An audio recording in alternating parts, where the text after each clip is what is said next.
할렐루야. 창세기 13장은 아브람 자신에게 희생되어 애굽에서 추방되었죠. 결국 그는 처음 자리로 되돌아왔습니다. 하지만 그가 애굽으로 내려갈 때 가졌던 신앙과는 상당히 다른 곧 영적 발전을 이룬 신앙을 갖게 되었습니다. 물질도 풍부해졌죠. 그는 애굽에서 신앙으로부터 멀어져서 제단도 쌓지 않고 여호와의 이름도 부르지 않았습니다. 그러나 이제 다시 축복의 자리로 돌아왔죠. 즉 기근이 그의 마음과 충성심을 손상시켰으나 하나님의 집 베델에서 이 두 가지를 회복할 수가 있었습니다. 또한 13장에서는 롯과의 분리가 언급되었죠. 아브람과 롯 사이의 분쟁은 슬픈 일이었습니다. 전에 재산이 별로 많지 않았을 때는 이런 일은 없었죠. 그러나 많은 재산을 유지하고 지키려다 보니까 불화가 생겼습니다. 돈 때문에 가족 간의 의가 상하고 욕심 때문에 부모나 형제가 남보다 더 못한 사이가 되었을 때 얼마나 가슴 아픈 줄 아는가요? 그 아픔이 얼마나 큰지, 가슴 한쪽이 얼마나 아려오는지, 그 아픔은 죽을 때까지 잊지 못할 것입니다. 아브람은 선택권을 롯에게 넘기자 롯은 요단들을 바라보니 소알까지 온 땅이 기름지고 풍부한 것을 보았습니다.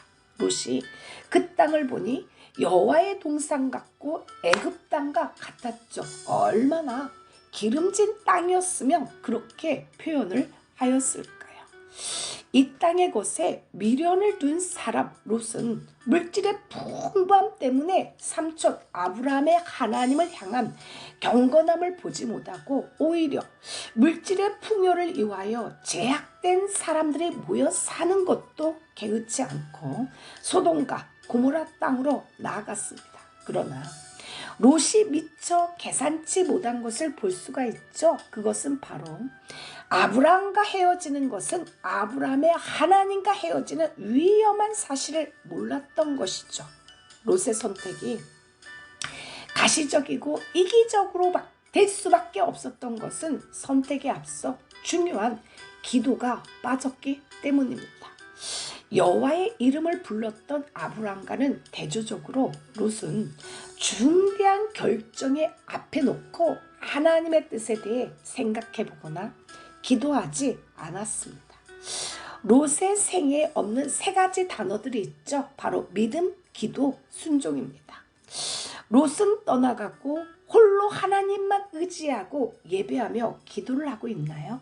당신이 홀로 처한 그 처지, 오직 하나님만을 선택하고 홀로 있는 그 자리, 바로 그 자리에서 하나님의 말씀이 들려오기를 간절히 기도를 드립니다. 창세기 14장에서는 역사상 최초의 전쟁에 관한 내용이 언급되었죠. 당시 침략한 나라는 시날, 엘리산, 엘람, 고임 등 팔레스타인 북쪽의 네 왕국이었고 침략을 당한 나라는 팔레스타인 남부 요단 평지에 있던 5도시 곧 소돔, 고모라, 아드마, 스보임 그리고 소알이었습니다. 이 전쟁은 팔레스타인 북쪽의 동맹군과 남쪽의 동맹군 사이에 벌어진 남북 전쟁의 성격을 띠었죠. 특히 이 전쟁에서 아브라함이 사로잡히게 된 그 롯 때문에 남쪽 동맹군에 개입하여 승리함으로써 그의 이름을 떨쳤습니다. 즉, 이 전쟁은 가나안의 실질적인 주인으로서 역사의 전면에 부각되는 아브라함을 소개하는 데 초점을 맞추었죠. 창세기 15장은 아브라함에게 이미 약속된 가나안 땅의 소유와 후손을 장대케 하시리라는 언약이 공식적으로 조인되는 내용입니다. 아브라함이 하나님의 언약을 믿었을 때 하나님께서는 그것을 그의 의로 여기시고 그것을 확증해 주셨죠. 하나님께서는 이상 중에 아브라함에게 임하셔서 소위 햇불 언약을 맺으셨습니다. 이미 두 번에 걸쳐서 약속을 하셨지만 가나안의 이주민으로 점차 노쇠해져 가는 아브라함이 회의에 빠지자 그에게 땅과 후사에 대한 확증을 주시기 위해 맺으신 거죠. 이로써 하나님께서는 약속의 성취에 대해 성급해지고 불안해지는 아브라함에게 하나님의 신실하심을 보여주심으로써 그에게 보다 넓은 신학의 안목을 갖게 하셨습니다. 창세기 16장은 아브라함이 하나님의 약속이 성취되기를 기다리는 과정에서 겪은 갈등을 소개하죠. 이미 아브라함이 확신할 수 있는 정도의 횃불 언약을 하나님께서 주셨지만 그는 인간적인 의지로 그것을 성취하려는 무모한 행동을 보입니다. 즉 아브라함은 비록 사라의 제안이기는 했지만 사라의 종인 하갈을 맞아들여 자손을 얻으려고 하였죠. 구속사에서 인간의 섣부른 실수가 얼마나 큰 아픔을 초래하는지를 여실히 드러냅니다. 이스마엘은 아람 민족의 시조가 되어 이스라엘을 괴롭혔죠. 한편 하나님께서는 아브라함의 실수에도 아브라함의 가정에 사랑과 관심을 계속 보이시는 은혜를 베푸셨습니다. 하나님은 아브라함에게 주셨던 것과 동일한 약속이 바로 하갈에게 주어지죠. 게다가 하나님의 사자는 태어날 아이의 이름을 이스마엘이라고 합니다. 그 이름은 하나님께서 들으셨다라는 뜻이죠. 하갈의 고통을 보고 들으신 하나님께서 아 그래 내가 너의 고통을 들었어 라고 하셨죠. 그러면서 말씀하셨습니다. 너의 아들은 들나귀처럼 될 거야. 그는 모든 사람과 싸울 것이다. 그는 자기의 모든 친족과 대결하며 살아가게 될 것이다. 아 이게 위로의 말, 격려의 말인가요? 네, 그렇습니다. 성경은 우리에게 고통이 없는 평안을 약속하지 않습니다. 그것은 환상에 지나지 않아요. 시간 여행자인 인간에게 불안은 실존의 조건이죠. 아무리 발버둥을 쳤다 해도 불안은 사라지지 않습니다. 불투명하고 불확정적인 미래인데 어찌 불안이 없을 수 있을까요? 건강한 삶이란 실험과 고통이 없는 삶이 아니라 그것을 자기 삶의 조건으로 받아들이고 그 속에서 뜻을 찾아가는 삶입니다. 삶이 본디 어려운 거라고 생각하면 작은 고통에도 비명부터 지르거나 엄살을 하지 않을 수 없습니다. 너의 아들들은 들나귀처럼 될 거야. 혹독한 삶의 조건 속에서도 강인한 몸과 마음으로 살아가게 될 것이라는 말입니다. 자기 생명에 위협을 가하거나 위축시키려 하는 온갖 힘들에 맞서 싸우는 강인한 전사가 될 것이라고 말하죠. 하갈은 감동합니다.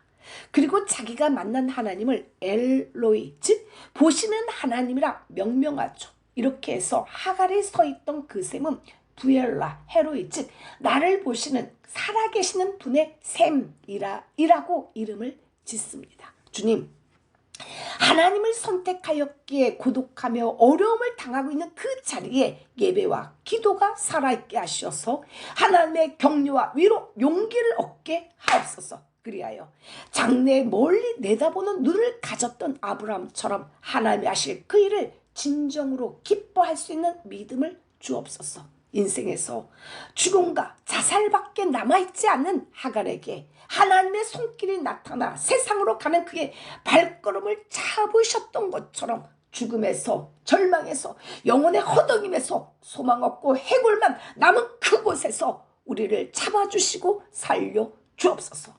하갈에게 들려준 그 약속의 음성을 나에게도 들려 주옵소서. 주님 나의 고통을 들으시고 응어리지고 피멍든 하늘 풀어주옵소서. 주님의 빛을 받아서 환해져서 씩씩하게 그 길을 걸어갔던 하갈처럼 우리를 붙잡아 주옵소서. 예수 이름으로 기도를 올려드립니다. 아멘. 창세기 13장 그가 네게부에서부터 길을 떠나 베델에 이르며 베델과 아이 사이 곧 전에 장막 쳤던 곳에 이르니 그가 처음으로 제단을 쌓은 곳이라. 그가 거기서 여호와의 이름을 불렀더라. 아브라함의 일행 롯도 양과 소와 장막이 있으므로 그 땅이 그들이 동거하기에 넉넉하지 못하였으니 이는 그들의 소유가 많아서 동거할 수 없었음이니라. 그러므로 아브라함의 가축의 목자와 롯의 가축의 목자가 서로 다투고 또 가나안 사람과 브리스 사람도 그 땅에 거주하였는지라. 아브라함이 롯에게 이르되 우리는 한 친족이라 나나 너나 내 목자나 네 목자나 서로 다투게 하지 말자. 네 앞에 온 땅이 있지 아니하냐. 나를 떠나 가라. 네가 자면 나는 우하고 네가 우하면 나는 자하리라. 이에 롯이 눈을 들어 요단 지역을 바라본즉 소알까지 온 땅에 불이 넉넉하니 여호와께서 소돔과 고모라를 멸하시기 전이었으므로 여호와의 통상 같고 애굽 땅과 같았더라. 그러므로 롯이 요단 온 지역을 택하고 동으로 옮기니 그들이 서로 떠난지라. 아브라함은 가나안 땅에 거주하였고 롯은 그 지역의 도시들에 머무르며 그 장막을 옮겨 소단까지 이르렀더라. 소돔 사람은 여호와 앞에 악하며 큰 죄인이었더라. 롯이 아브라함을 떠난 후에 여호와께서 아브라함에게 이르시되 너는 눈을 들어 너 있는 곳에서 북쪽과 남쪽 그리고 동쪽과 서쪽을 바라보라. 보이는 땅을 내가 너와 네 자손에게 주리니 영원히 이르리라. 내가 네 자손이 땅에 티끌 같게 하리니 사람이 땅의 티끌을 능히 셀 수 있을진데 네 자손도 세리라. 너는 일어나 그 땅을 종과 휭으로 두루 다녀 보라. 내가 그것을 내게 주리라. 이에 아브라함이 장막을 옮겨 헤브론에 있는 마므레 상수리 숲에 이르러 거주하며 거기서 여호와를 위하여 제단을 쌓았더라. 창세기 14장. 당시의 시날왕 아므라벨과 엘라살과 아리옥과 엘람왕 그돌라 오멜과 고임왕 디다리 소돔왕 베라와 고모라 왕 비르사와 아드마 왕 시낙과 스보임 왕 세메벨과 벨라 곧 소알 왕과 싸우니라. 이들이 다 시딤 골짜기 곧 지금의 염에 모였더라. 이들이 12년 동안 그돌라 오멜을 섬기다가 제13년에 배반한지라. 제14년에 그돌라 오멜과 그와 함께한 왕들이 나와서 아스드로 가르나임에서 르바 족속을, 함에서 수스 족속을, 사회 기랴다임에서 엠 족속을 치고 호리 족속을 그 산 세일에서 쳐서 강야 근방 엘바람까지 이르렀으며 그들이 돌이켜 엠미스바 곧 가데스에 이르러 아멜렉 족속의 온 땅과 하사 손다말에 사는 아모리 족속을 친지라. 소돔 왕과 고모라 왕과 아드마 왕과 스보임 왕과 벨라 곧 소알 왕이 나와서 시딤 골짜기에서 그들과 전쟁을 하기 위하여 진을 쳤더니 엘람 왕 그돌랄 오멜과 고임 왕 디달과 시날 왕 아므라벨과 엘라살 왕 아리옥 네 왕이 곧 그 다섯 왕과 맞서니라.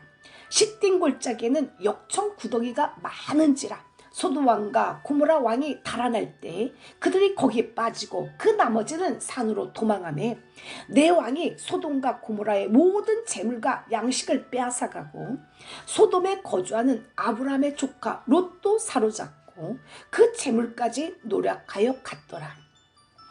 도망한 자가 와서 히브리 사람 아브라함에게 알리니 그때 아브라함이 아모리 족속 마므레 상수리 숲을 근처에 거주하였더라. 마므레는 에스골의 형제요 또 아넬의 형제라. 이들은 아브람과 동맹한 사람들이더라. 아브람이 그의 조카가 사로잡혔음을 듣고 집에서 길리고 훈련된 자 318명을 거느리고 단까지 쫓아가서 그와 그의 가신들이 나뉘어 밤에 그들을 쳐부수고 다메섹 왼편 호박까지 쫓아가 모든 빼앗겼던 재물과 자기의 조카 롯과 그의 재물과 또 부녀와 친척을 다 찾아왔더라. 아브라함이 그돌라 오멜과 그와 함께한 왕들을 쳐 부수고 돌아올 때 소돔 왕이 사회 골짜기 곧 왕의 골짜기로 나와 그를 영접하였고 살렘 왕 멜기세덱이 떡과 포도주를 가지고 나왔으니 그는 지극히 높으신 하나님의 제사장이었더라. 그가 아브라함에게 축복하여 이르되 천재 주제시오 지극히 높으신 하나님이여 아브라함에게 복을 주옵소서. 너희 대적을 내 손에 붙이신 지극히 높으신 하나님을 찬송할지로다 하네. 아브라함이 그 얻은 것에서 10분의 1을 멜기세덱에게 주었더라. 소돔 왕이 아브라함에게 이르되 사람은 내게 보내고 물품은 네가 가지라. 아브라함이 소돔 왕에게 이르되 천재 주제시오 지극히 높으신 하나님 여호와께 내 손을 들어 맹세하노니 네 말이 내가 아브라함으로 치부하게 하였다 할까요? 네게 속한 것은 실 한 오락이나 들매끈 한 가닥도 내가 가지지 아니하리라. 오직 젊은이들이 먹은 것과 나와 동행한 아넬과 에스겔과 마물의 분깃을 제할지니 그들이 그 분깃을 가질 15장 이후에 여호와의 말씀이 환상 중에 아브라함에게 임하여 이르시되 아브라함아 두려워하지 말라. 나는 내 방패요 너의 지극히 큰 상급이니라. 아브라함이 이르되 주 여호와여 무엇을 내게 주시려 하나이까. 나는 자식이 없사오니 나의 상속자는 이 다메섹 사람 엘리에셀이니이다. 아브라함이 또 이르되 주께서 내게 씨를 주지 아니하셨으니 내 집에서 길린 자가 내 상속자가 될 것이니이다. 여호와의 말씀이 그에게 임하여 이르시되 그 사람이 내 상속자가 아니라 내 몸에서 날 자가 내 상속자가 되리라 하시고 그를 이끌고 밖으로 나가 이르시되 하늘을 우러러 무뼈를 셀 수 있나 보라.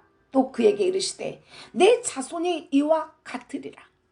아브라함이 여호와를 믿으니 여호와께서 이를 그의 의로 여기시고 또 그에게 이르시되 나는 이 땅을 내게 주어 소유를 삼게 하려고 너를 갈대아 인의 우르에서 이끌어낸 여호와니라. 그가 이르되 주 여호와여 내가 이 땅을 소유로 삼을 것을 무엇으로 알리까. 여호와께서 그에게 이르시되 나를 위하여 3년 된 암소와 3년 된 암염소와 3년 된 숭야가 산비둘기와 집비둘기 새끼를 가져올지니라. 아브라함이 그 모든 것을 가져다가 그 중간을 쪼개고 그 쪼갠 것을 마주 대하여 놓고 그 새는 쪼개지 아니하였으며 솔개가 그 사체 위에 내릴 때에는 아브라함이 쫓았더라. 해질 때 아브라함에게 깊은 잠이 임하고 큰 흑암과 두려움이 그에게 임하였더니 여호와께서 아브라함에게 이르시되 너는 반드시 알라. 내 자손이 이방에서 객이 되어 그들을 섬기겠고 그들은 400년 동안 내 자손을 괴롭히리니 그들이 섬기는 나라를 내가 징벌할지며 그 후에 내 자손이 큰 재물을 이끌고 나오리라. 너는 장수하다가 평안히 조상에게로 돌아가 장사될 것이요 내 자손은 4대 만에 이 땅으로 돌아오리니 이는 아모리 족속의 제약이 아직 가득 차지 아니함이니라 하시더니 해가 져서 어두울 때 연기나는 화로가 보이며 타는 횃불이 쪼갠 고기 사이로 지나더라. 그날에 여호와께서 아브라함과 더불어 언약을 세워 이르시되 내가 이 땅을 애굽강에서부터 그 큰 강 유브라데까지 내 자손에게 주노니 곧 겐 족속과 그니스 족속과 감몬 족속과 헷 족속과 브리스 족속과 르바 족속과 아모리 족속과 가나안 족속과 기르가스 족속과 여부스 족속의 땅이니라 하셨더라.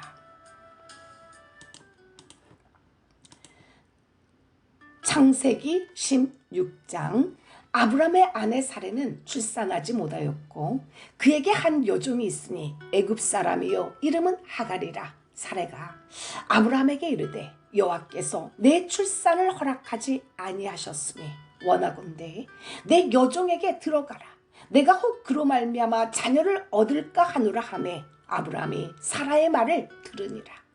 아브라함의 아내 사레가 그 여종 애굽 사람 하갈을 데려다가 그 남편 아브라함에게 처불어 준 때는 아브라함이 가나안 땅에 거주한 지 10년 후였더라.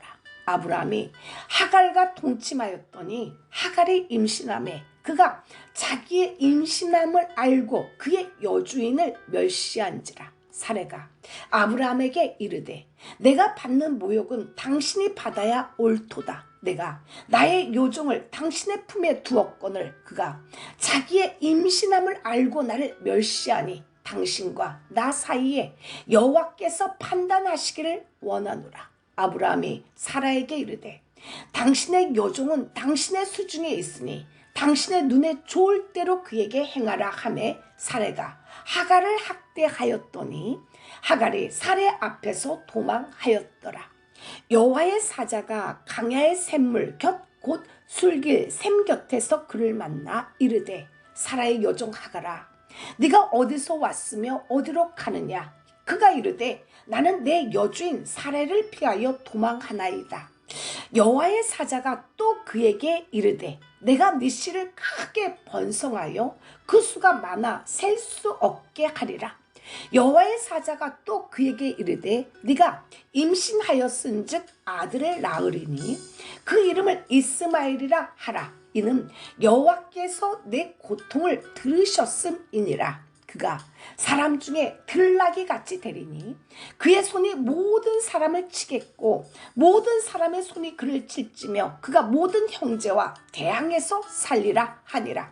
하갈이 자기에게 이르신 여호와의 이름을 나를 살피시는 하나님이라 하였으니 이는 내가 어떻게 여기서 나를 살피시는 하나님을 배웠는고 함이라. 이러므로 그 샘을 부엘라 헤로이라 불렀으며 그것은 가데스와 베레 사이에 있더라. 하갈이 아브라함의 아들을 낳음에 아브라함이 하갈이 낳은 그 아들을 이름하여 이스마엘이라 하였더라. 하갈이 아브라함에게 이스마엘을 낳았을 때 아브라함이 86세였더라.